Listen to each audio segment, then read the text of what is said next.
Welcome. I have 40 minutes of your time, and we're going to do some slides, and then we're going to do a demo. And my HP laptop is not going to disappoint me because it was made for children, and I'm the height of a child, so it needs to actually listen to me. So this is Sarcasm as Service. 5 years ago, I did this talk. It built my career, and I realized that I didn't know sarcasm, so I attempted to learn it. And then I did it again, and guess what? Still don't know it though. So, well, I'm also going to, if we have enough time, show you how I failed miserably in my original demo, which may or may not have been vibe coding to like, a few kilos of weed. But, so hi everyone. Meet Rory. Please follow me on Twitter, X, XAR, whatever it is. The Grok screams at me in the morning. It calls me a fat whatever. And so, like, please be nice to Grok, be nice to Twitter, tweet me. And if you get a retweet or if you get some retweets, let's give you a headset. So we'll see who's got the most retweets and I'll give you the headset. And then you can come up here and get the headset. We'll test it. And then I'll take a picture of you, and that's called marketing proof of execution. So I'm not related to Tyrion Lannister. I think that's still a thing. And I don't do kids' parties, okay? Or bachelorettes, or weddings, or anything like that, because they just don't pay well enough. I work for Microsoft. I'm an influencer. Do you Gen Zs, you millennials, or anything like that? I do the tick of the docs occasionally. And I'm here because I want you to buy Microsoft products. Yeah, but that also, but I'm a developer advocate. I protect you and I help you and I train you. I'm gonna give you some training later for MCP that I wrote though. It's got 1,000 stars from today, which is great. So there's something in it for you also. And I have dwarfism. I'm 4'1". I have brown hair. Not wearing glasses right now, and I have achondroplasia. And I've been speaking around the world on individuals and how to code for people with disabilities. And one of those people's here is Ron, who's okay, very, very old. He's 82, and Ashley, who uses a screen reader, and Claudia, who uses a screen magnifier. I spoke at the United Nations on Global Accessibility Awareness Day. And I kept on saying to them, a solution is coming. A solution for individuals to use AI is coming. When, Rory? When? It's coming. We're looking forward to it. And I remember I felt disappointed because I wasn't lying, but I wasn't promising enough to them. And that's one of the reasons for this talk. It's because, are we there yet? Like my kids say constantly, are we there yet? Because sarcasm is more than just jokes. It's also the most purest form of human expression. It allows you to codify, to take information, put it into a sentence, and then almost encrypt that information, allowing people to get more than just the sentence. And for people with disabilities, it's more than that because some of them with sarcasm, it's all they have. So what happens then? This individual here, he can't read the smirk. He can't see that this person is not being serious around it. So how do we do that? How do we give people the ability to detect human expression without making them feel less than they have? You see, there's 1 billion people with disabilities in the world, 1 billion. Now, when you take the people who are heavily invested in them, that's nearly 3.5 billion people. And it's an obligation Now, we're on 95% of the world's desktops, except for Cape Town. We're probably on like way less because it's just Ruby on Rails here still. And sarcasm is difficult to detect, even for humans. The federal government, the Secret Service, in 2014 created a computer-based annual social media analytics subscription, and in it they said it must detect sarcasm. Because what they were trying to do, and we need the timer to start and just reflect also my time, because I was raised wealthy, and so time doesn't exist.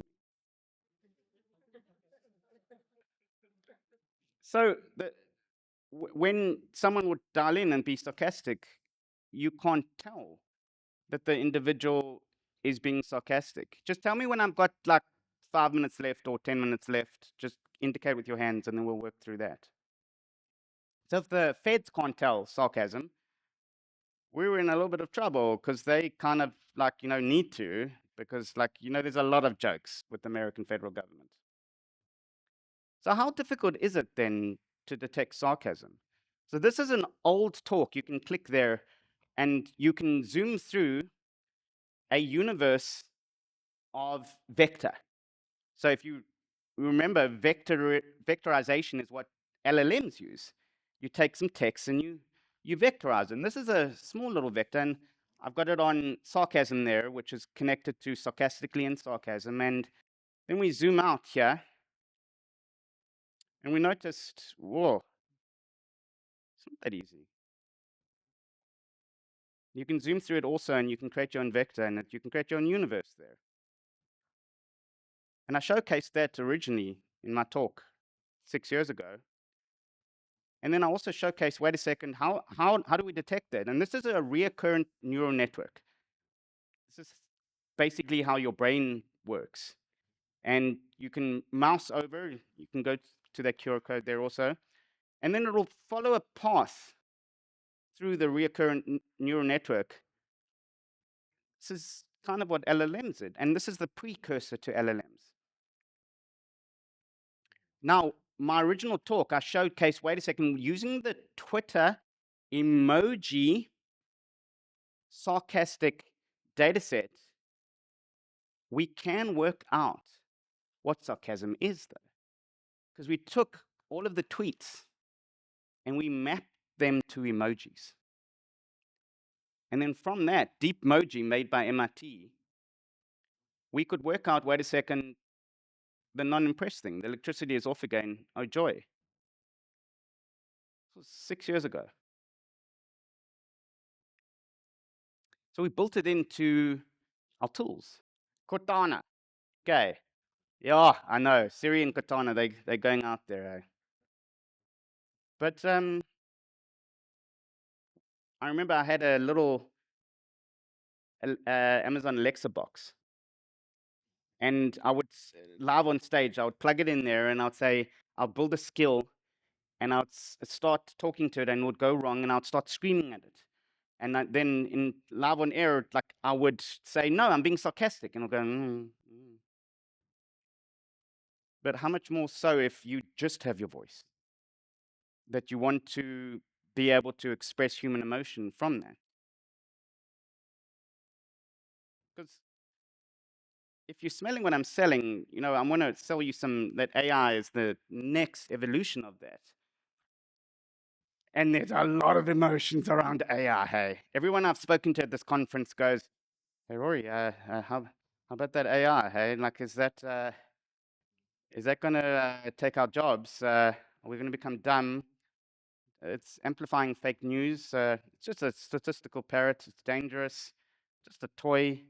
No real use cases.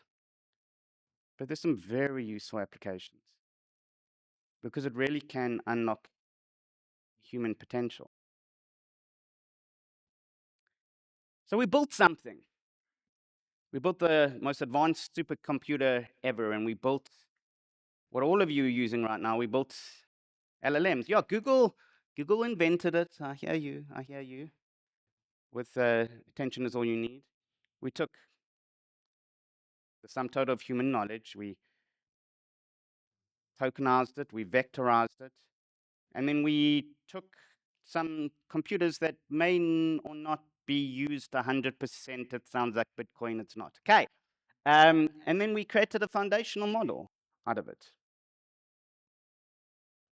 And we're sure we know how it works.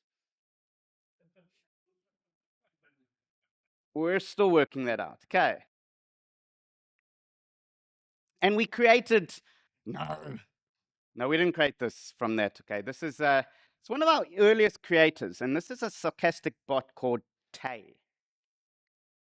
Tay was on Twitter and became bigoted, dangerous, and violent. Because Tay, we fed it the internet and people talking to it. And it went off the charts. So how do we recoup our losses? We know that we've got LLMs. We know that we can train it correctly. We know what not to do, though. So let's take a step back, and let's also define sarcasm, because then we can also see. Wait a second. Are we ready there? Are we ready? Did Rory fly all the way from Joburg to Cape Town and fly SAF Air? Not the like, I remember flying down there and I said to myself, is this how you die? On a low-cost airline? Not in Paris in business class? There are some practical use cases for sarcasm. Developer advocacy posts with mild snark. Customer support, hold music humor. Code review bots highlighting obvious issues. And then onboarding training with comic relief. So there definitely is some practical use cases, but it's very easy to get it wrong. So this is irony. Complete home repairs, and it's a dilapidated home. That's irony. So what is sarcasm? Sarcasm is biting irony. Like this. Stop defacing stop signs. Or go ahead, pull your huge SUV in the last minute. Everyone is okay with it. See, sarcasm is actually Greek for sarcasmos. It means to tear flesh with teeth. It's a twisted utterance. It's a negative form of rhetoric in which pleasant and sounding words are often used to make harsh criticism. They didn't have AI then. Sounding words. Sound. So we're on something. Now we understand, wait a second, we've got text, but we also have sound. And we also know that it's got sentiment. There's a hidden meaning behind it. You have to have context of what the individual is trying to say, and then change the way you present it. So let's take an example as we progress through the demo. ChatGPT, tell me a lie. Oh, absolutely. Every developer loves debugging at 2 a.m. because that's exactly when the real productivity kicks in. So it knows how to lie, but it also knows how to be sarcastic. So we know now that an LLM can be sarcastic. So let's take an example as we progress through that. It's one of my favorite dad jokes. And me being 45, there's a lot of dad jokes. So my wife told me to do lunges. So what are lunges? They're like, Grok actually tells me way more violently to do lunges, okay? I think they're like, you put your foot down and you go down, or you do that or stuff like that, and you just hear everything creak and pop, and just you're reminded of how, and then you say, I guess that is a big step forward. No, to do that deadpan, my wife told me to do lunges the same shape. I guess that's a big step forward. is that sarcastic? On text it is, but there's no emotional sentiment linked to it. So someone who is visually impaired would never know what you're trying to do here. We also want to trigger your brain chemicals. We want you to feel the sarcasm. What happens then if you do, and if you execute that correctly, you'll have a cortisol drop, you'll get less stressed, you'll have a dopamine spike on the punchline, you'll have an aha moment with endorphins, and then GABA will kick in, and the GABA will calm you down, and then you'll start laughing.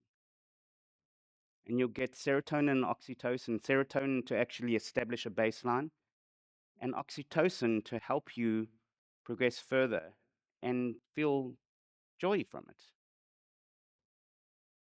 So how do we do that? How do we execute that? We want to hear that, not deadpan, dry sarcasm. How do we do it more to be able to trigger that?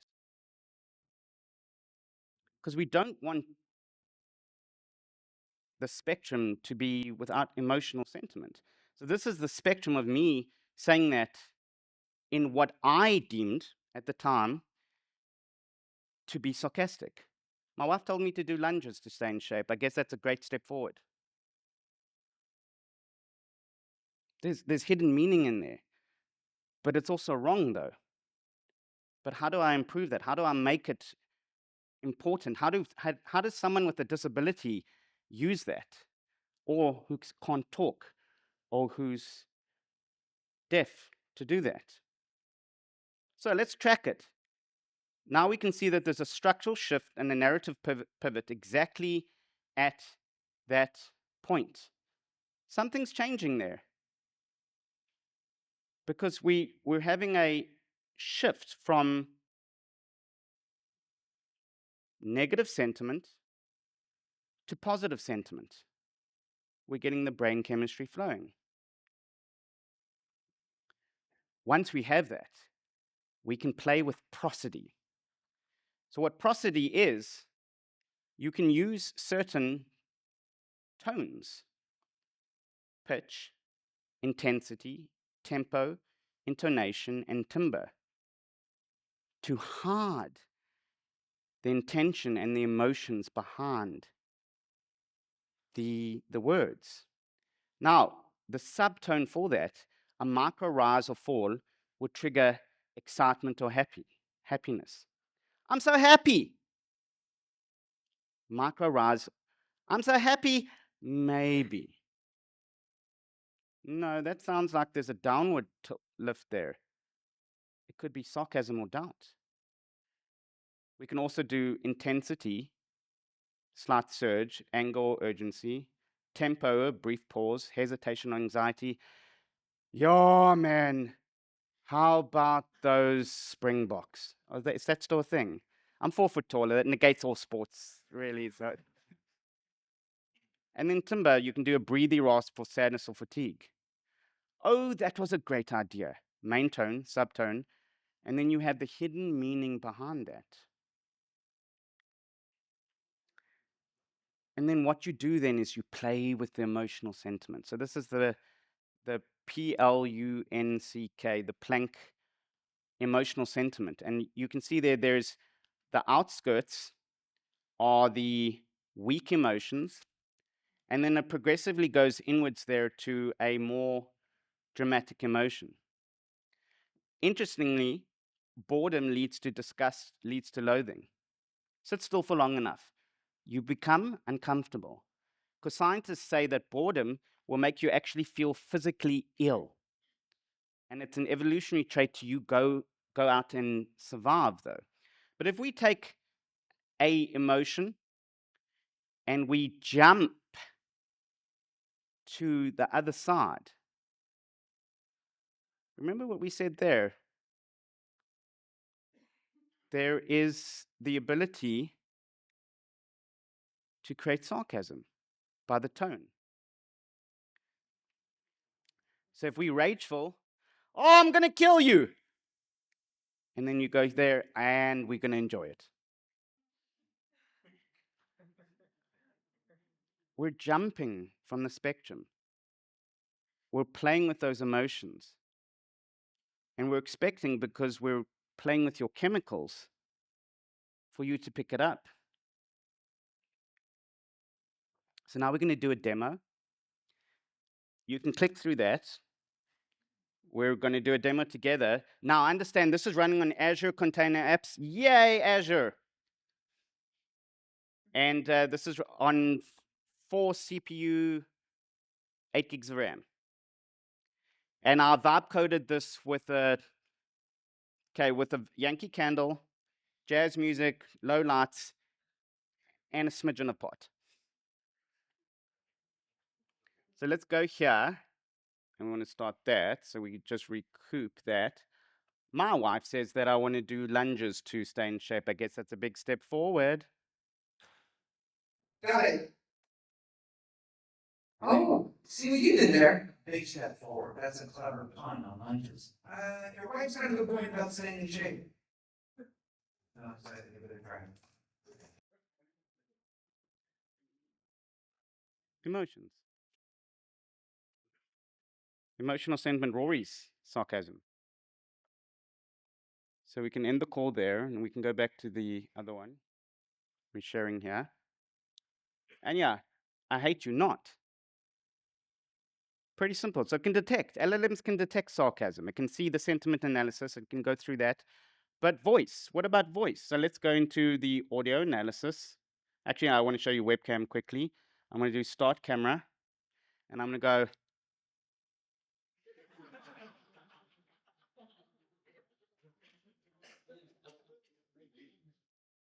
Sometimes it gets really angry with me. Okay, so we're going to test it out here. It's going to analyze, and it is a liberal robot from, yeah, okay, cool. Suggest a highly sarcastic intention. Okay, so I can see it there. And then audio analysis, we can start recording there.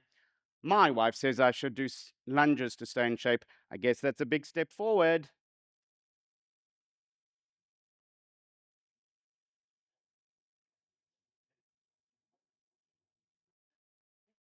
Okay, so it can also detect sarcasm because it's got a moderate pitch variation. No, I don't want pitch variation. I wanted the tonality to indicate that I'm doing something wrong. I'm not being sarcastic. It can detect that this is text to speech to text. So how do I do this though? And you can even go in with the creator. We can go, I love you, and we can switch on exaggeration and intensity high. Now you can go in and create your version of sarcasm. Oh wow, I love you more than I love stepping on a Lego barefoot at 3 a.m. But how would you do that? So let's create a tone for that. Let's copy that, pop it into sarcasm voice, and paste it.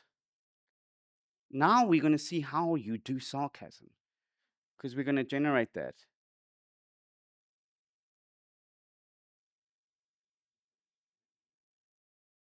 It is on a container app, so we do need to.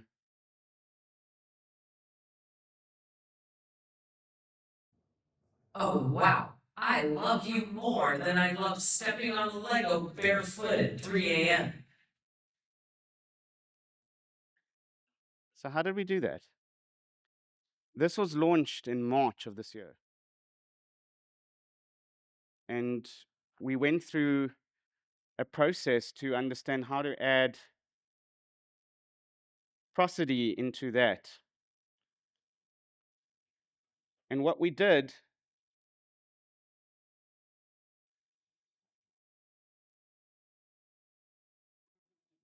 My wife told me to do lunges to stay in shape.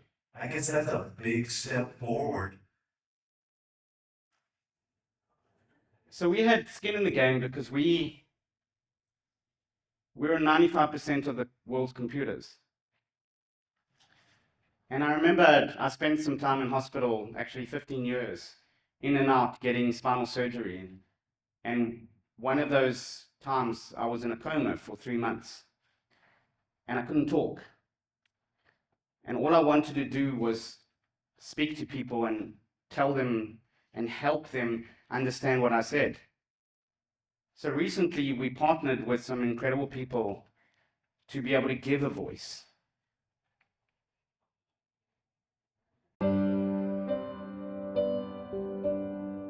Brian is somebody everybody should know. He's just witty and funny and likes to tell a lot of jokes, a lot of dad jokes. I used to bite my nails, but thanks to ALS I don't anymore. My name is Brian Jensen. I was born and raised on the outskirts of New Orleans. I married my amazing wife in 2003. We have created a beautiful family of 7. Around 2019, Brian started having some issues with his ankle. I was able to get him an appointment with a doctor, and he was like, I hate to tell you, but this is ALS. We were definitely not ready. Like, my heart hurt for him being so caught off guard. For those people who haven't experienced ALS, you don't wish it on your worst enemy. It's a neurodegenerative disease that essentially stops sending signals from your brain to the rest of your body to the point where you lose your ability to use your arms, or your legs, your voice. My voice was my superpower. I am a conversationalist, so my voice weakened over a year's time, and the whole year was filled with sorrow. We might joke like, oh, I hate the sound of my own voice. But in reality, your voice is your personality. It creates an actual emotional auditory event in the brain of your loved one. My voice was the scariest thing to lose, more than eating and even breathing, because I knew there were fixes for those things. But my voice? How would I live in a world where my kids wouldn't be able to hear me say, I love you? Over the course of somebody's progression, one thing that they can do to be proactive is preserving their voice. One of the challenges with voice banking in and of itself, because it creates a computerized version of their voice, is that it doesn't have a lot of emotion and tone. So with what Microsoft is doing, their voice banking technology really gives someone back that intonation and a little bit more of their personality. There's just something intimate about hearing his voice, his little quirks. I'm just excited to really just hear him. Any technology that can get my voice as close to normal, well, that is a gift not just to me, but to my whole family. So, Brian, today we're gonna play like a newer version of your voice. And I'm hoping when you hear this, and when you hear this, it's gonna remind you a little bit more of what he sounded like beforehand. So you just choose any phrase and then I'll play it on here as well. Hey beautiful people, I am so happy to be with all of you. All right, I'm gonna type it out. Hey beautiful people, I am so happy to be with all of you. Dang! Hey Christy, I love you. Oh my goodness. I can't believe that, really. Like, that's really crazy. The biggest opportunities when it comes to emerging technologies is the gap that it can fill, not just here for people with ALS, but you think about anybody whose speech is affected. AI has the ability to increase communication, increase independence. It's the next wave for accessibility. Here at Team Gleason, we have a phrase, no white flags. From my experience working with individuals living with this disease, that really means that they will not give up who they are. I am completely in awe and amazed by this voice. I think this sounds just like me, and I am overwhelmed with joy that my family gets to experience this part of me. In many ways, I feel like I am back.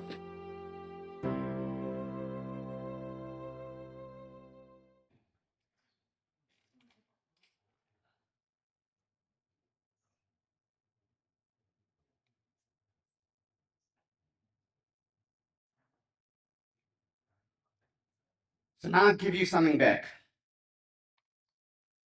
Because you spent some time with me, and I need to give you a call to action.